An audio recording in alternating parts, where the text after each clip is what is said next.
இன்றைய சிந்தனை. எங்களுடைய வாழ்வியலிலே நாங்கள் பலவிதமான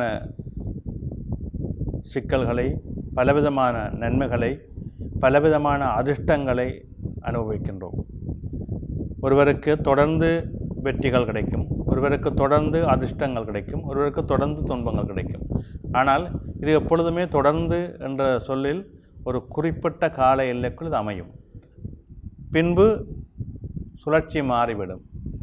இன்பம் பெற்றவர் துன்பம் பெறுவார், துன்பம் பெற்றவர் இன்பம் பெறுவார். இது வாழ்க்கையிலே ஒரு சாதாரண நிகழ்வு.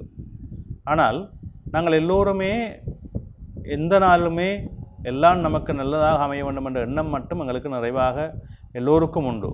வாழ்க்கை என்பது சுகமாக இருக்க வேண்டும், சந்தோஷமாக இருக்க வேண்டும் என்பது இயல்பாக மனிதருக்குள்ளே இருக்கின்ற ஒரு ஆசை.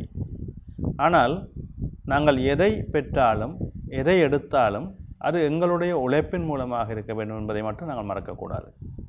ஒரு வெற்றி தொடர்ந்து எங்களுக்கு கிடைக்குது, ஒரு லாபம் தொடர்ந்து எங்களுக்கு வருகின்றது, ஒரு அதிர்ஷ்டம் எங்களுக்கு தொடர்ந்து வருகின்றது.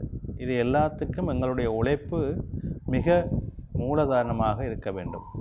மூலதனம் எங்களுடைய உழைப்பாக இருக்க வேண்டும்.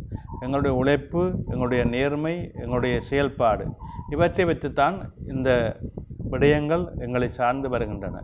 நாங்கள் அதை கண்டு ஆணவங்கொள்வதோ இல்லை அதை கண்டு நாங்கள் பெருமைப்படுவதோ கூடாது. எங்களுக்கு கிடைப்பதை நாங்கள் சரியாக பெற்றுக்கொண்டு நாம் நமது வாழ்வியலை தொடர வேண்டும். அதிலே அந்த வாழ்வியலிலே தர்மசாஸ்திரங்களுக்கு உட்பட்டு நாம் வாழ வேண்டும். அந்த வாழ்வியலின் மூலமாக எங்களுடைய எண்ணங்களும் செயல்களும் பெருமைகளும் நிதானமாக நாங்கள் கொண்டு செல்ல வேண்டும். இந்த செயல்பாட்டின் மூலமாக நாங்கள் வாழ்வியலிலே பல நன்மைகளை பெற முடியும்.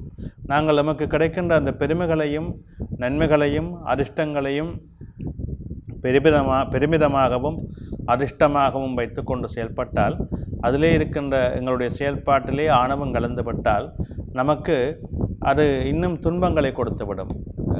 பொதுவாகவே இயல்பாகவே நாங்கள் இன்னொருடைய வாழ்வியலிலே அவருடைய சாபத்துக்கு நாங்கள் ஆளாகக்கூடாது. அதே நேரம் ஒருவர் தவறு செய்தாலும் அதை பார்த்து கொண்டு இருக்கக்கூடாது.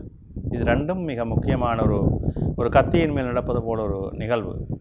எங்கள் கண்ணுக்கு முன்னே ஒரு பிரச்சனை, ஒரு தவறான ஒருபடியாக நடக்கிறதா இருந்தால் அது எங்கள் அதிகாரியாக இருந்தாலும் சரி, கூட பிறந்த உறவுகளாக இருந்தாலும் சரி, உறவினர்களாக இருந்தாலும் சரி, அந்த தவறு சுட்டி காட்டி பழக வேண்டும். அவர் தெரிஞ்சினாலும் சரி, தெரிந்தாவிட்டாலும் சரி, அந்த தவறு என்பதை நாங்கள் சுட்டி காட்டுவதிலே மறக்கக்கூடாது. அதே போன்று நாம் இன்னொருவருக்கு துன்பம் செய்யக்கூடாது. இன்னொருடைய வாழ்க்கையை நாம் கெடுக்கக்கூடாது. அவர் எப்படி வேண்டுமானாலும் இருக்கட்டும், அவருக்கு நாம் தொந்தரவு கொடுக்கக்கூடாது. அதே நேரம் அவருடைய தவறுகளை நாம் சுட்டி காட்ட வேண்டும். இப்படியான அந்த நல்ல நெறிகளை தர்மசாஸ்திரங்கள் கூறி வைக்கின்றன. அந்த நெறிகளை நாங்கள் எங்களுக்குள்ளே வைத்து கொண்டால் வாழ்க்கையிலே எப்பொழுதும் இன்பம்தான். நன்றி.